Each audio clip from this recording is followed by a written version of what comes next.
Hello friends, welcome back to our channel. আজকে তোমাদেরকে দেখাবো খুব সহজে কিভাবে নিরামিষের দিনগুলোতে তোমরা ডালিয়ার খিচুড়ি বানিয়ে ফেলতে পারবে। উপোসের দিনগুলোতে এটা খেতে পারবে।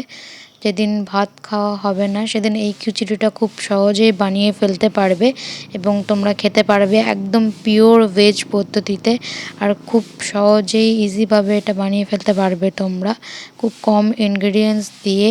আর খুব টেস্টি হয় এটা খেতে, আর খুব হেলদি এটা খেতে, কারণ এটার মধ্যে অনেক ভেজিটেবলস দেওয়া থাকে। তো তারপরে আমরা একটা কড়াইয়ের মধ্যে 1 চামচ ঘি নিয়ে নেব। ঘিটাকে কিছুক্ষণ গলতে দিতে হবে। ঘিটা যখন গলে যাবে ভালোভাবে, একটু টাইম রাখতে হবে, 2 থেকে 3 মিনিট। তারপরে যখন ঘিটা ভালোভাবে গলে যাবে তখন তার মধ্যে দিয়ে দিতে হবে মুগ ডাল। মুগ ডালটাকে ভালোভাবে ভেজে নিতে হবে। এখানে আমরা কাঁচা যে হলুদ কালারের মুগ ডালটা হয় সেটা নিয়েছি। তারপরে সেটাকে ভালো করে ভেজে নিতে হবে। একটু যখন লাল লাল রং হয়ে আসবে তখন তার মধ্যে জল দিয়ে দিতে হবে পরিমাণ মতো, ডালটাকে সেদ্ধ হওয়ার জন্য। আর তারপরে সেই ডালটাকে আমরা দিয়ে দেবো প্রেসার কুকারের মধ্যে। জল শুদ্ধই দিয়ে দেবো যেন ভালোভাবে সুসেদ্ধ হয়ে আসে। আর যখন সেটা ফুটতে থাকবে, একটু ফুটতে সময় দিতে হবে। ফোটার পর যখন এরকম বাবলস উঠে আসবে তখন তার মধ্যে দিয়ে নিতে হবে বিভিন্ন রকমের সবজি। তোমরা এখানে বিভিন্ন রকমের সবজি ইউজ করতে পারো। আমরা এখানে ফুলকপি, আলু, গাজর, বিনস, মটরশুঁটি বা কড়াইশুঁটি, ধনেপাতা, টমেটো, আলু, লঙ্কা এসব ইউজ করেছি। তোমাদের অপশনাল এগুলো, তোমরা যদি কোনোটা স্কিপ করতে চাও করতে পারো, আর যদি কোনোটা তোমরা এক্সট্রা করে দিতে চাও দিতে পারো। তো ফার্স্টে আমরা এখানে ফুলকপি দিয়ে নেব, তারপরে দিয়ে নেব আলু, আর একটা একটা করে সবগুলোই সবজি আমরা বা ভেজিটেবলস আমরা দিয়ে নেব এর মধ্যে। তারপরে দেব ক্যারেটস বা গাজর। গাজর দেওয়ার পরে আমরা এখানে দিয়ে নেব টমেটো। টমেটো দেওয়ার পরে আমরা এর মধ্যে দিয়ে দেব বিনসগুলো। আর বিনস দেওয়ার পরে লাস্টে দেব আমরা মটরশুঁটি বা কড়াইশুঁটির দানাগুলো। তারপরে করিয়েন্ডার লিভস বা ধনের পাতা দিয়ে আমরা এটাকে কভার করে দেব এবং ফুটতে রেখে দেব সেদ্ধ হওয়ার জন্য, যেন ভালো করে সবজিগুলো সেদ্ধ হয়ে আসে, একদম ভালোভাবে যেন সেদ্ধ হয়ে যায়। যার জন্য আমরা 4 থেকে 5টা সিটি দেব প্রেসার কুকারের মধ্যে। সেদ্ধ হতে রেখে দিয়ে আমরা আর একটা কড়াই নিয়ে নেব। সেই কড়াইয়ের মধ্যে অল্প ঘি দিয়ে নেব। এটাতে তেল ইউজ হয়নি, একদম ঘি দিয়ে হয়েছে রান্নাটা সম্পূর্ণ, তাই টেস্টটাও খুব ভালো আসবে এটাতে। তো তারপরে আমরা দিয়ে নেব 3 থেকে 4টে লঙ্কা, কাঁচা লঙ্কা। আর তারপরে দিয়ে নেব অল্প জিরে। জিরে দেওয়ার পরে আমরা ভালো করে ভেজে নেব। লঙ্কাগুলো যখন একটু ভাজা ভাজা হয়ে আসবে তখন তার মধ্যে আমরা জল দিয়ে নেব।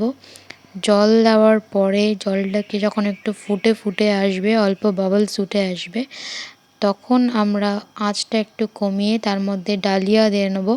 আঁচটা যদি আমরা কমিয়ে না দিই তাহলে ডালিয়াটা নিচে লেগে যেতে পারে, তাই অল্প আঁচে আমরা এটাকে ভালোভাবে নাড়াচাড়া করে নেব। আর ডালিয়াটা যখন একটু ফোটা ফোটা হয়ে আসবে বা সেদ্ধ সেদ্ধ হয়ে আসবে তখন আমরা সবজিগুলো যে প্রেসার কুকারে সেদ্ধ করেছিলাম সেই সবজিগুলোকে দিয়ে নেব তার মধ্যে। দেখতে পাচ্ছ কত সুন্দর সেদ্ধ হয়েছে আর কত কালারফুল দেখতে লাগছে। সব রকমের সবজি দেওয়ার জন্য গ্রিন, হোয়াইট, রেড, অরেঞ্জ, অনেক রকমের কালার হয়ে আছে। আর তারপরে এটাকে ফুটতে দিতে হবে আর মাঝে মধ্যে একটু করে নাড়াচাড়া করতে হবে। এবার আমরা আঁচটা জোরে করে নেব। তো আমরা এটাকে অল্প অল্প করে নাড়াচাড়া করব, নাহলে নিচে লেগে যেতে পারে।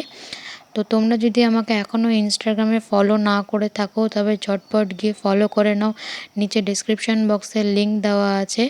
আর যদি তোমরা নতুন হয়ে থাকো আমার চ্যানেলে তবে অবশ্যই চ্যানেলটিকে সাবস্ক্রাইব করে দিও আর পাশে রাখা বেল আইকনটিতে ক্লিক করে দিও যাতে সব আপকামিং ভিডিওজের নোটিফিকেশানগুলো তোমরা এখানে পেয়ে যাও। অবশ্যই লাইক, কমেন্ট অ্যান্ড শেয়ার করে দিও যদি আমার কন্টেন্টগুলো ভালো লেগে থাকে। তো তারপরে আমরা এখানে গোলমরিচের গুঁড়ো আর সন্দক লবণ দিয়ে দিলাম। তোমরা এখানে এটা অপশনাল, দিতে পারো নাও দিতে পারো। লবণটা তোমরা এমনি নর্মাল যে সল্ট হয় সেটাও ইউজ করতে পারো, তাতে কোনো প্রবলেম নেই। যেহেতু আমাদের এটা একাদশীর বা পুজোর সময়কার ছিল, তাই সন্দক লবণ দিয়েছে মা। তো তারপরে আমরা এখানে ভালোভাবে নাড়াচাড়া করে মিক্স করে নেব লবণটাকে।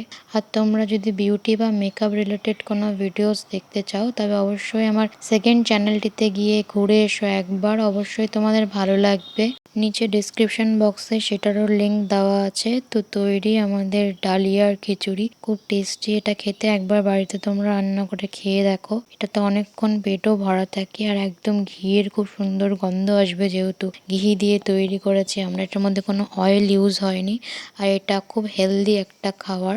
তো ভালো থেকো, সুস্থ থেকো, আবার দেখা হচ্ছে নেক্সট ভিডিওতে। তোমরা যদি কোনো ভিডিও দেখতে চাও তবে অবশ্যই কমেন্ট বক্সে আমাকে জানিও, আমরা আনার অবশ্যই চেষ্টা করব সেই রেসিপিটা।